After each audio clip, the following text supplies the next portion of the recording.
Hello all GameSpot faithful readers, I'm Kevin Van Ord, Associate Editor here at GameSpot, and I am here joined by Chris Waters, also Associate Editor, and Andre Seegers, our Game Guides Editor, and we are here to talk a little bit about Killzone 2. We've had a chance to play for the last couple weeks, and we wanted to share some impressions prior to the review, and that's what we're doing here today. And first thing I want to talk about with both of you, Chris has had an opportunity to play multiplayer with me. There are press sessions prior to a game's release where all the press and developers get together and play multiplayer. Andres played the full single-player campaign.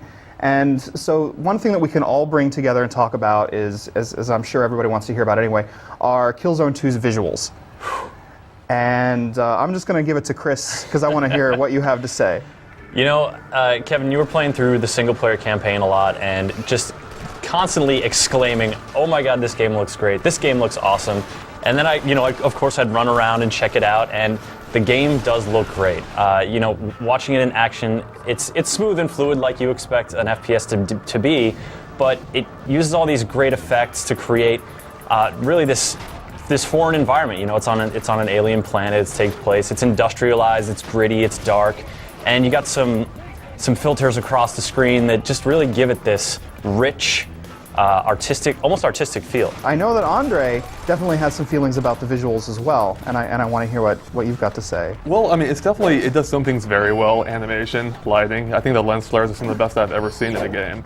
But I don't think it's totally consistent. For one, some of the textures are lacking in detail. You get up close, they just look hideous.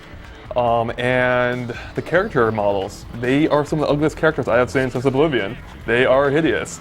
And although the animation is great overall, the lip syncing is off consistently, whether it's in gameplay or during cutscenes. Whether or not we're at a point where we can say, you know, this is the best looking console game of all time, you know, hold off, wait and see what the review has to say. Yeah. But we definitely have a lot of feelings about how Killzone 2 looks, and I think we're all in agreement that it does look pretty fantastic across the board for the most part. It looks above average.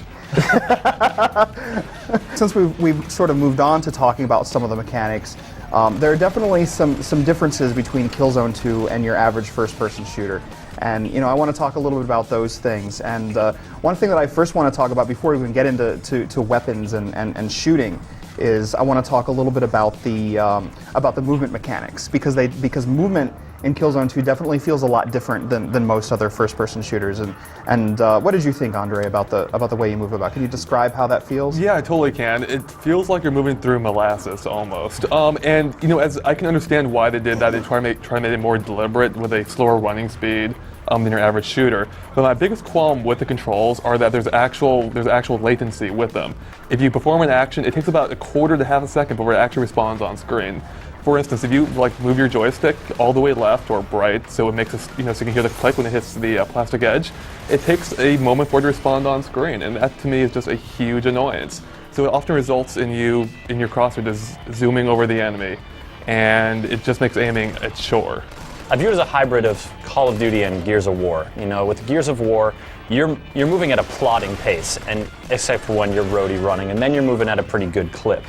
And this has a sprint mechanic in it, and you can sprint pretty much as long as you want, which is interesting because in Call of Duty you can't. So while you do move at a slower pace than, say, a Halo or a Counter-Strike, then you can still sprint and run for as long as you please and get to the action faster, which is great for me in the multiplayer match. Well, let's talk now about the weapons and the shooting. It's all about the shooting and all about the action.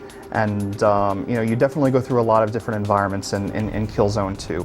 And I think there are some really great set-piece moments. The first one that jumps out at me, and there aren't a whole lot of sequences like this, but there's a sequence towards maybe about 3/4 of the way through the game where you actually get into a mech. And that's one of the most, I'm a big fan of turret mech on rails kind of sequences anyway in shooters because they mix things up. And I think this is a really well done sequence. And especially where the visuals are concerned. Yeah. I did get to catch a glimpse of you, Kevin, while you were doing the mech sequence you were talking about. And again, you know, you're sort of, you know, you got these glass panels, enclosing, that's your steel cage that you're in. And as you take more damage, the glass starts to crack and little wind is coming in and like you're sort of staggering a little bit. I thought it was cool how the mech showed damage, as you were sort of progressing.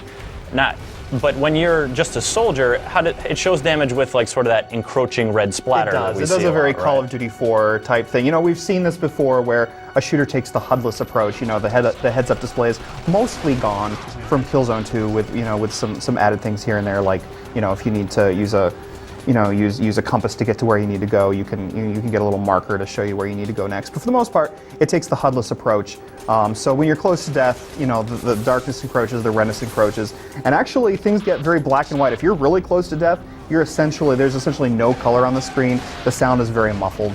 Again, that's been done before, but I think it's done pretty well. Moving out of the weapons, or we should talk actually more about the weapons, but in a different context, because Chris and I have played a good amount of multiplayer at this point. Or I shouldn't say a good amount, but we played some. Played an amount. Yeah, we have. There have been, just for our audience to let you know how a lot of the time a multiplayer game will work before release.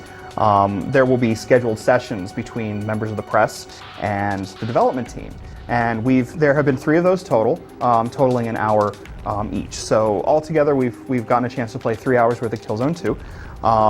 However, and I think Chris would agree with this, Killzone 2's multiplayer component is huge, and it's very intricate.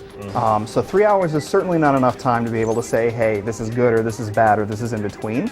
But we can tell you a little bit about how it works and what our initial impressions are. And the way that it works, I mean, you unlock guns. Like I started playing first match. You customize your loadout and getting all excited to try these wacky guns you've been talking about.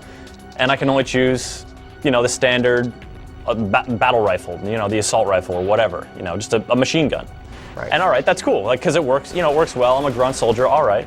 And then, as you win, you level up, you gain rank, and each rank gives you another bonus. And some of those bonuses are unlocking weapons. Right. And so I just recently got to maybe the 4th or 5th promotion, and I can now equip a shotgun or a submachine gun. And so it'll slowly fill it in like that, so I haven't gotten too big a taste of the weapon. But it's worth noting that even though it's class-based, this isn't something like, Enemy Territory or like Team Fortress. This is definitely something where you just don't choose a loadout and go. This is something where you really have to earn your stripes. Yeah. I think probably my favorite thing about the way multiplayer works is the way game types are woven together into one single match. Everything that we've played has been, in this case, you can customize this. When you create games, you can go through and customize it in different ways. But in the matches that we've all played, you basically have 5 different game types that are all strung together into one single match. So you might play something like territories, or it's like Conquest, where you have to capture certain points on the map, followed by a team deathmatch, followed by a capture the flag, which in this case is capture the propaganda machine. Yep. And various things like that. But what happens is you don't play, one mode and then it's done, and then you go play the other mode. These modes are all strung together. There's no time in between. So you might be shooting, get to the end of that particular mode because either time is up or because you've achieved the objective, and then you're still shooting at the same people. The mode changes, but you're not moved. You're still going. You're still shooting at the enemy, and of course it's all team-based. There's no free for all. So we've obviously taken a look, and we know that the multiplayer is pretty in depth, and that's part of the reason why you won't see a review until a little bit later on the site. By the time you're viewing this video, the embargo time is already up, meaning that the publisher will allow us to post a review if we wanted to of the game. Unfortunately, this is a really in-depth system, and with only 3 hours of playtime, we definitely need a lot more time to take a look at it. We also want to take a look at it on live servers. At this point, we're not playing on the same servers that you would be playing on, and we're also not playing on the same. We're not playing with a retail disc, the same that you would be playing with. So we want to definitely take our time and spend a lot of time with the multiplayer component, so that we can tell you, how good is this? How much longevity are you going to get out of this particular component? So you should expect to see a review post around the same time the game comes out, which is February 27th. But we're now free to talk about it. We're going to be posting some screens, some gameplay video, and lots of stuff to keep you up to date on what we think about Killzone 2, and to make sure that we're feeding you constant information about this game and what we think, and see some videos, see some screens, and make up your own decisions as well. Before we head out, anything that you guys want to add? Chris Waters, Andre Seegers? If you need help, really assessing this multiplayer mode and really getting a good grasp of it, I'm your man. Chris is always there for me. Yeah. Same. Ditto. Well, from me, Kevin Van Ord, Chris Waters, and Andre Seegers, thanks for joining us and taking in some of our first impressions on Killzone 2, and we will see you around the time of the review.